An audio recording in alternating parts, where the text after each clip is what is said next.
outright. Okay, if we went all the way up to age 18, who'd support an outright ban? A few less hands. I think we all understand that there's a serious problem, and it's good we're taking a different approach to social media than we took a couple years ago. We've got a problem. I was really, when Abby talked about these teachers that are dealing with their own mental health issues and trying to step in and be these mental health professionals, I see that with people I represent, and it really, really concerns me. I think we need more tools. Can I ask one survey question? How many of you would support getting phones out of the classroom? Okay, there you go. Well, when we talk about legislative ideas, you mentioned an outright ban. Where are you? I'm going to defer down the panel. So I feel that it's not an outright ban. In a perfect world, I think an outright ban would be the most appropriate because it's fair for all of these kids. Because kids are going to game the system, and to me, that makes the most sense. But I'm going to go down the panel. Can I do that? Sure. No, I think it's a really good question. And I think we're still trying to figure it out, right? I think hearing the input of what you guys have said and talking with parents and some of these social media companies and mental health experts, everything, it's all tying in to figure out what we can do. And, Amy Winter-Newton, she told me a couple months ago that she had a group of students and asked that same question. Would you rather have really strong parental controls, or would you rather have an all-out ban? And I can't remember the exact number, but the majority of the group said we'd much rather have an all-out ban because then you have a level playing field, right? If you have some kids that are able to do it, and some kids that parents won't let them do it, they become political or socially ostracized from their peers. So I think there is some element of looking at, is there an age where it makes sense? Right now, I think I'm looking at between that 13 to 16-year-olds to say, maybe just cutting it off right there makes sense. I am a little leery in saying if we did an 18-year-old ban and then suddenly they get the full fire hose of social media, and we haven't been able to give parents the opportunity to teach their kids and mentor them and teach appropriate habits and such, that would really cause some problems. So I think it's something that's on the table and we're still seriously considering. Okay, Senator, are you going to comment or? Yeah, well, I'll just echo what Representative Guthrie said. He's got the bill, and I think that makes a lot of sense. Now, right then, up to 16, then some pretty severe parental supervisory type things once they're used. Okay. Other things that we've talked about today, parental controls. What legislatively are you thinking about? So, and I'll let my colleagues here talk about it, but first off, the very basic thing that we need to do is, and I know some of the social media companies are looking at this, but we need age verification. Right now, even with TOPA, it's all self-authentication, and that's just not, frankly, it's just not good enough. And so we need to be able to say that if you are under the age of 18, that you do have a minor account, and how do we verify that? And maybe the default is that you can provide some sort of verification or identification or something that you can establish an adult account. Then the default is if you can't do that, then you have a minor account. You can only set it up with authorization through a parent account. So that's age verification is important.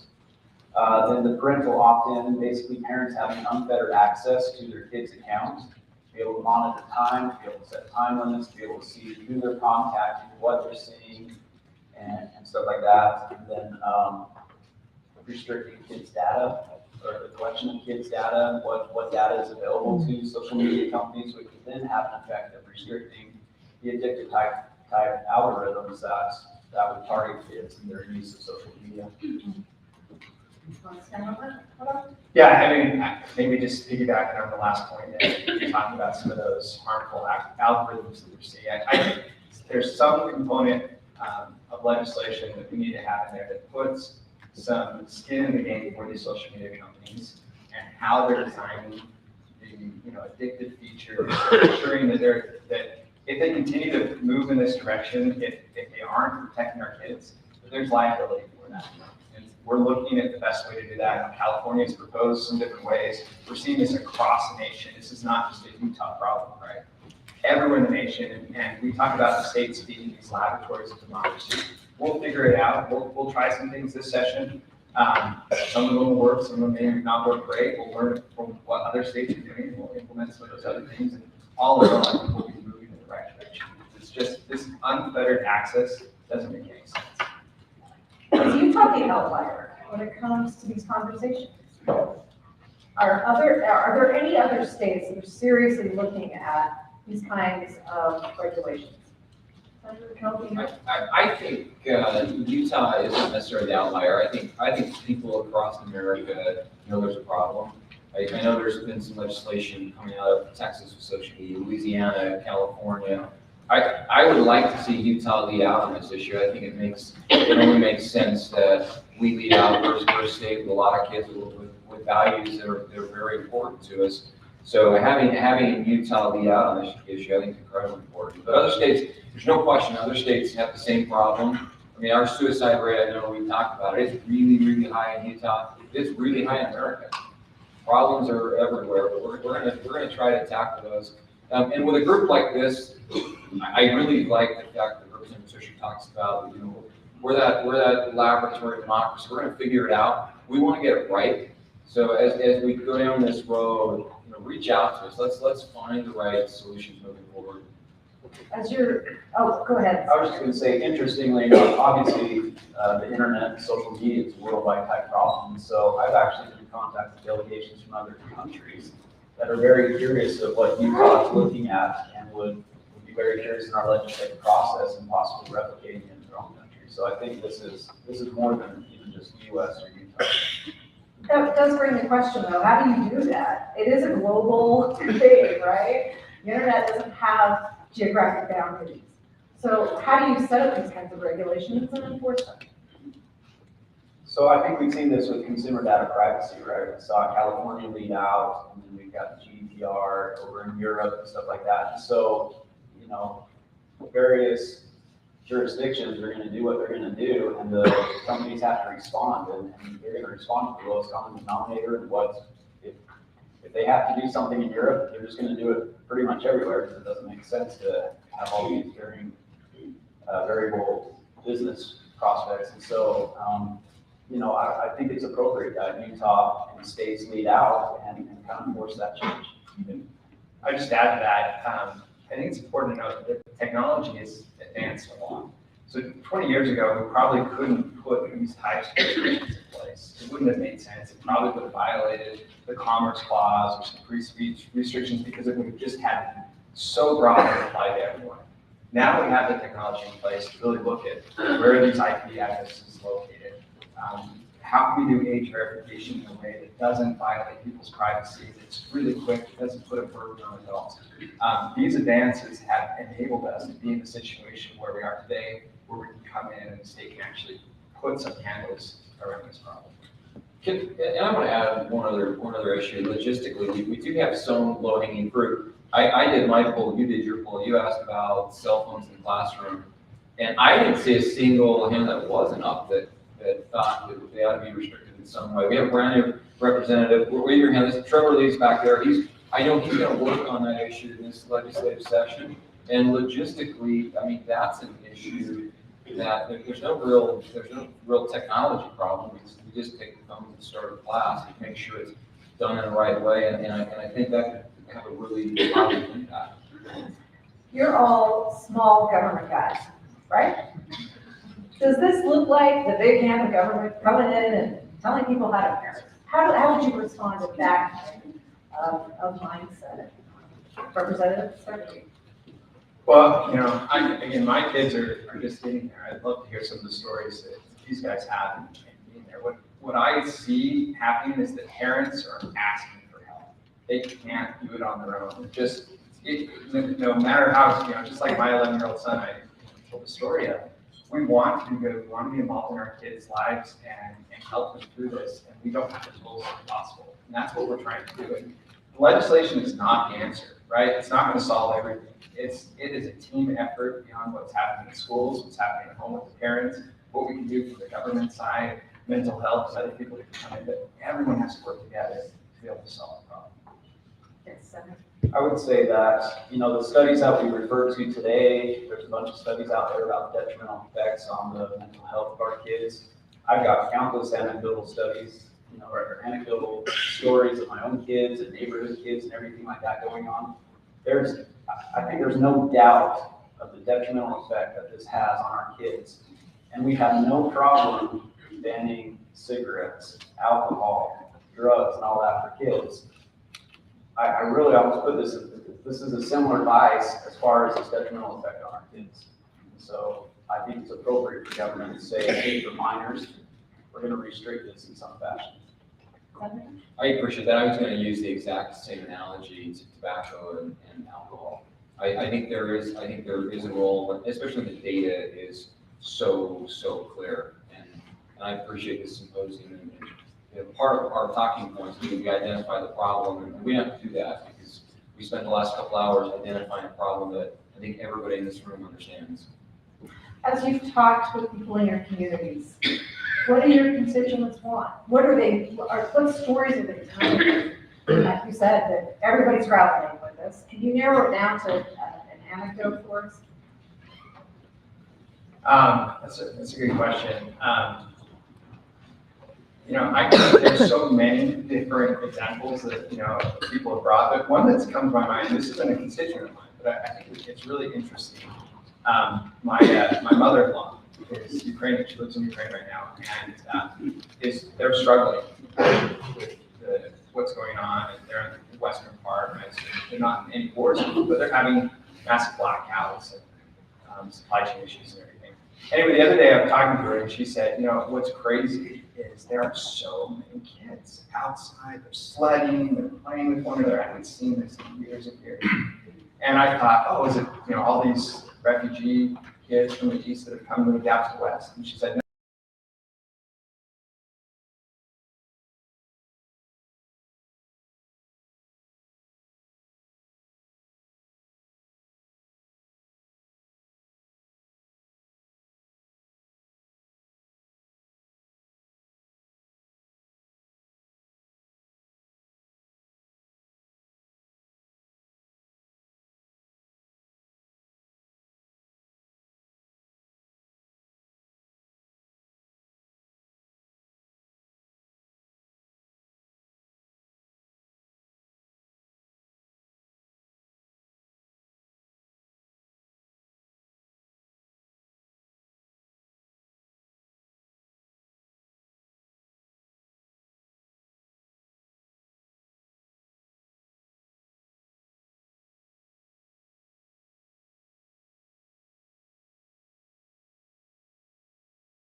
They're just starting. We've talked to some, there's some that are aware, that are anxious to see what these bills look like. It's easier to negotiate once there's actually, language on paper.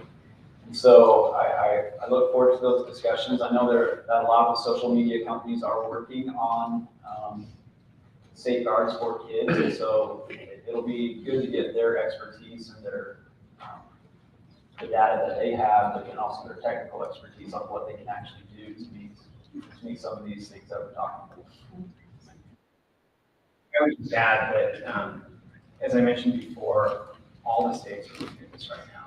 It is a real problem. And so even if we don't advance this legislation today in Utah, they're going to have other bills in other states that are moving forward. And so this conversation is being had across all 50 states. We have a problem. We got to find a solution. And I think we're seeing a lot more willingness to engage in those conversations from the social media side.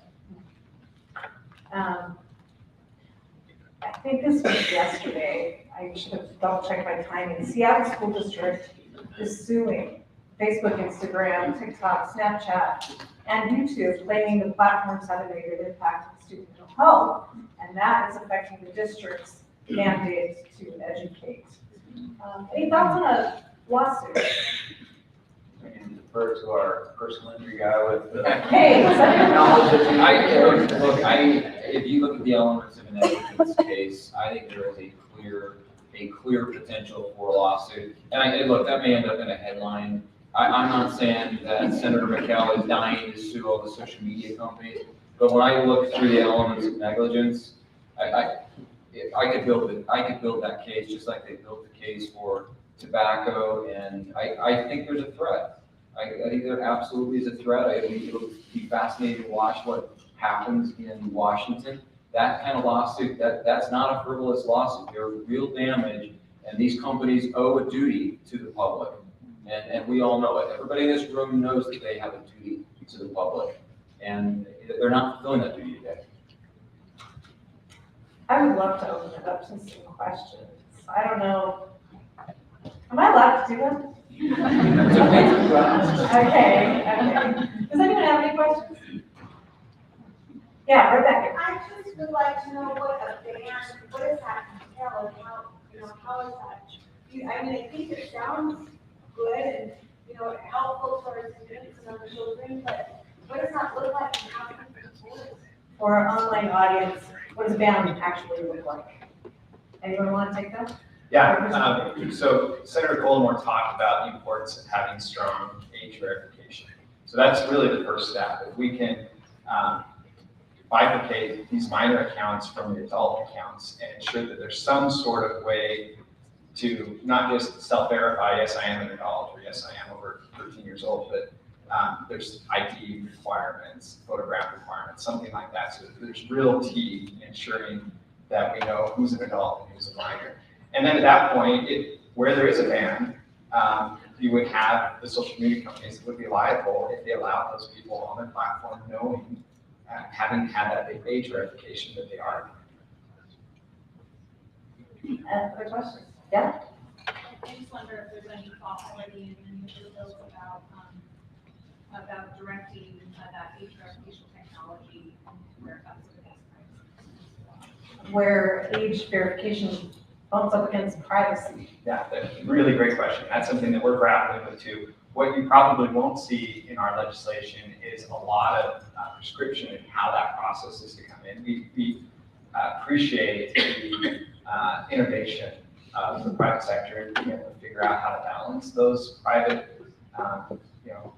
data concerns with the ability to do age verifications. But I will say there are a number of companies that have popped up that do this service and that have ways to ensure that data is being protected at the same time, getting the information in and passing that on. I think it would probably be incumbent upon most of these social media companies to use a third party to do that, so they don't have to store that type of information.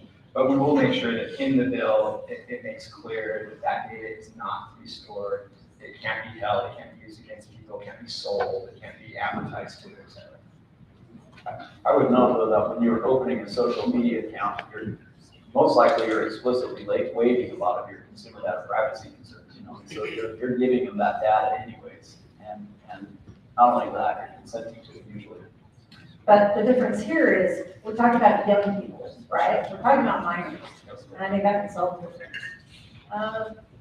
Yes, in the back. Hi, I'm curious if you've considered any legislation around digital media literacy programs in schools.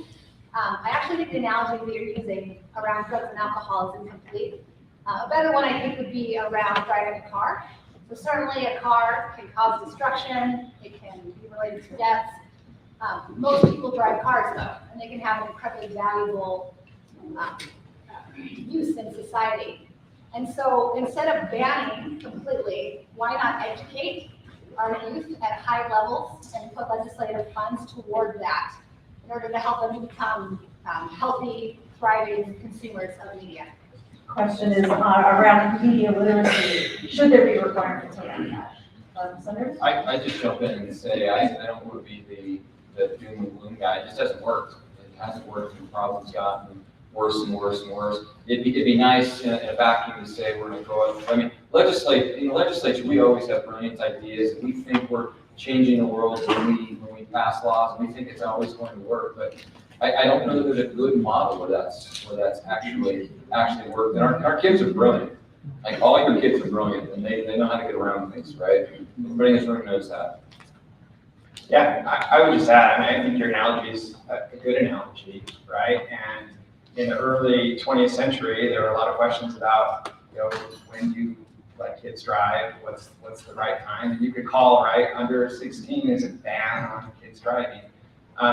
But it's important to have education, but there's also a point at which you've got to draw a line and say, this isn't appropriate at this age, regardless of how much education you have. And I think Senator McKell's right. We have seen other states that have moved in that direction, but so far it hasn't moved the needle at all on mental health. Other questions? Yes. How do you define like social media? That includes like YouTube, like Reddit forums, Pinterest, like what's the definition of social media? What is social media? Yeah, that's a really hard question. I can tell you some of the things that we're looking at to try to figure out where the right place to draw that distinction is how many users they have on their account, right? So we don't want to overly burden innovation and kind of these small companies that are just getting going. So you can think a high number of users, and then what percentage of the content on their site is generated from the users versus self-publishing, right? So like the Salt Lake Tribune website where they put up most of their own articles, is probably not a social media site, but where you move into YouTube or other areas, that might be different. And I think then also there's a distinction between how it's being used. So, on YouTube or some of these other accounts, you don't necessarily have to have an account to consume data. I don't think we're necessarily looking at changing that. But if you want to be able to publish data and you have to establish an account, that's where the HR education comes into play. Yes. I just want to know the logistics of how you're enforcing this ban. So like 16 and under, like, is it like across Utah state line? And suddenly like you can't access social media if you're 16? Like how, I don't understand the technology, I guess. And like you said, it's brilliant and they'll find ways around it. So I'm just wondering how this actually happens. You take your kids to Disneyland and then all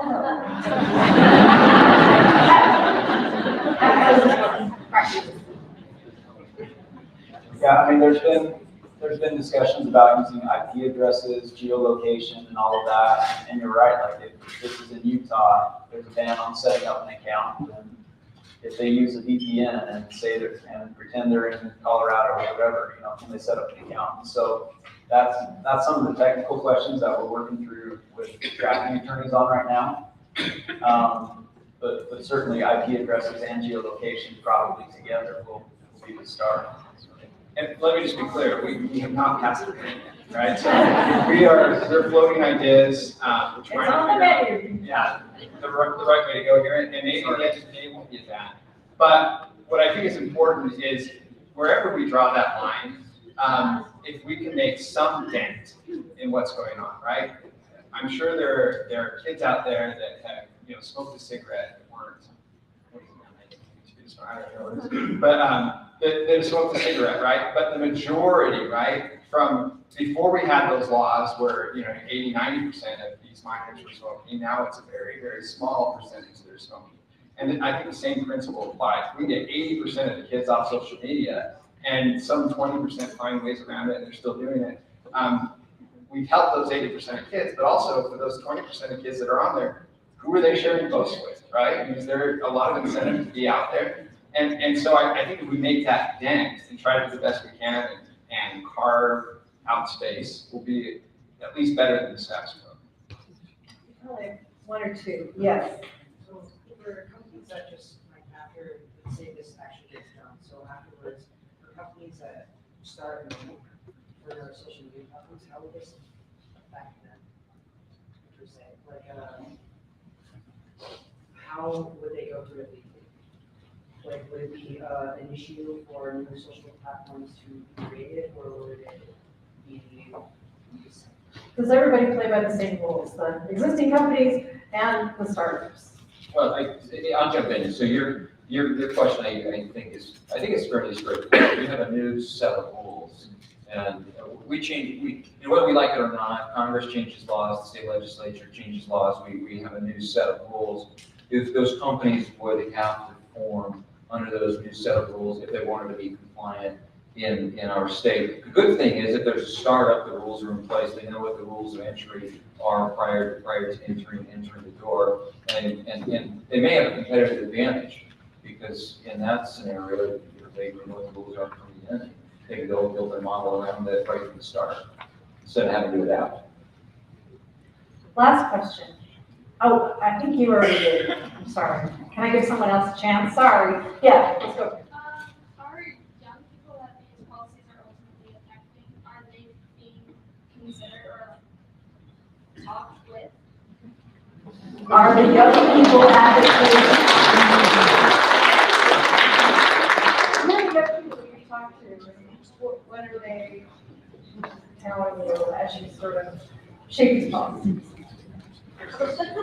I'll start. I've talked to my kids and all of their friends and say, hey, this is stuff we're talking about, and what do you think? And there's some hesitation, reservation, but I think a lot of them do appreciate and understand the issue that we're trying to address. And so, I think it's probably fair to bring in like a youth focus group and say, okay, how would this affect you, and what would you recommend? Because like Senator McKellar said, our youth are smart.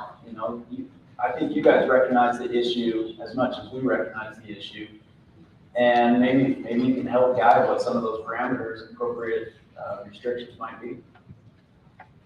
I have a funny answer, and it's totally truthful. The most embarrassing thing I ever did in my life was I was a judge for a beauty pageant, and it was this crazy experience that somebody wrote me into it. And every time I had in the interview process, I would ask the youth, what is the biggest challenge you're seeing in your high school? And without missing a beat, every single one of them, cyberbullying. And then my question, well, what are we going to do about it? And I think back to Senator Colemore's point. I think the kids I talk to know there's a problem, and I think it's very clear that they know it's a problem. And I like the idea of a focus group with youth as it goes forward. Okay. Governor Cox has to leave at 2 on the dot, and I want to give him time to give a final statement and wrap up. For you three, legislation is often incremental, right? So where do you start this year? Where do you see as your biggest chance for success in helping to protect our kids? Senator McKell, start with you. You will see a bill within the next 2 weeks. I think you'll see a couple bills, probably a third bill with Representative Lee. I think this session we can make some really good progress getting some of these strong parental tools in place, verification tools in place. I see no reason why we can't get it done in this legislative session. Great. Now, I'll just add, age verification, I think, is fundamental to any of these, whether you have parental controls, parental lock-in, we've got to find a way to get strong age verification. I don't know that I have much to add. I agree with that, and I think that we will be able to get something done. Do your colleagues agree? I I think so, you know, I mean, you asked if I talk to kids, and I've talked to a lot of parents. And I don't know that I've talked to a parent yet that disagrees with these efforts. Legislators, thank you so much for your dedication to our well-being and for being part of the process. Please join me in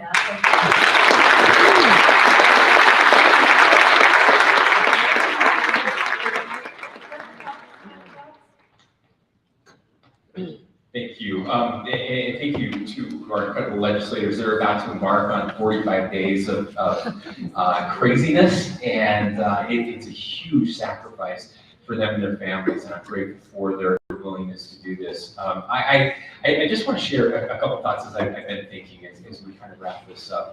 I'm so grateful to all of you and the concern that we're hearing about this issue. I mentioned this book that I'm reading. I recommend it to all of you. It's called Stolen Focus. I forget the name, Johann something. You can look it up.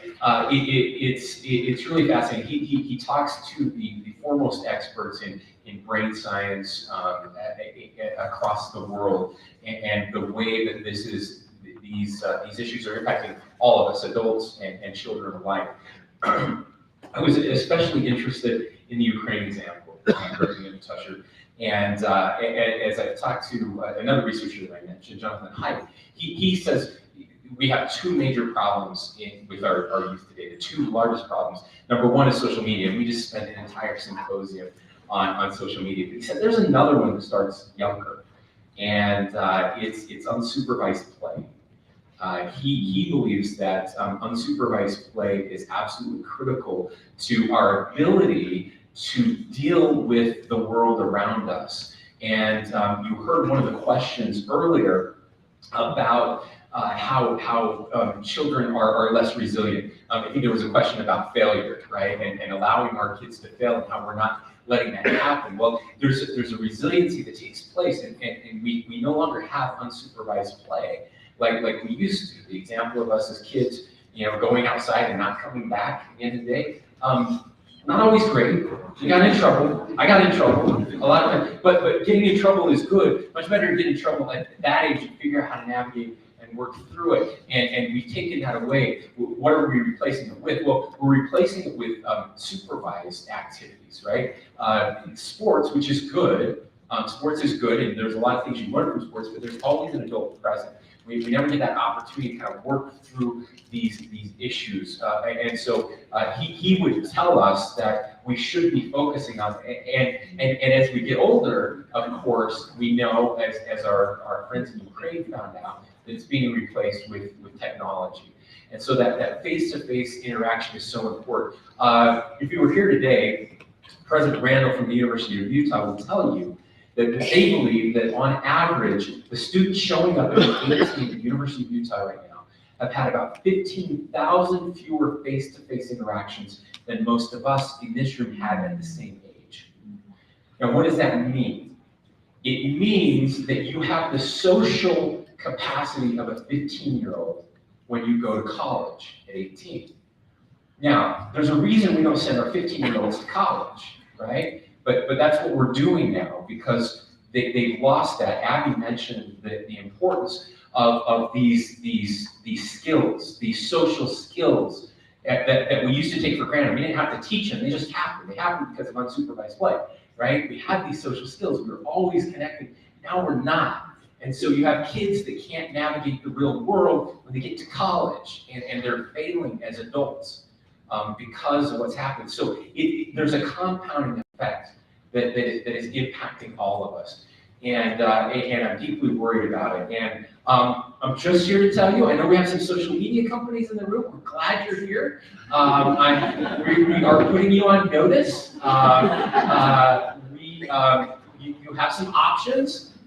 You can fight, and that's fine. We're ready for the fight. Or you can join us and be part of the solution. And it is going to hit your bottom line.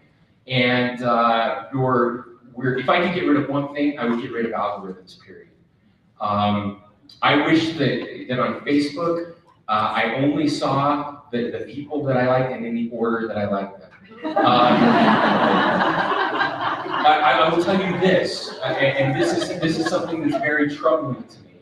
On YouTube, if you want to run an experiment, I don't recommend it, but go in and type, just type Holocaust. Or something better. I can talk about, how many Jews died in the Holocaust. And you will be served up a video that talks about the Holocaust, a very informative video and one that you should watch, right? And then just let it play. And let it play the next one, and the next one, and the next one, and the next one. And eventually, every single time, not because somebody at Google, somebody at YouTube decided that we should serve you up something awful, but because the algorithm does this. And eventually you will end up with an InfoWars video telling you for a couple hours that the Holocaust did not happen. It does not exist. That will happen, and that is what is happening to your kids on YouTube. This is what the algorithm does.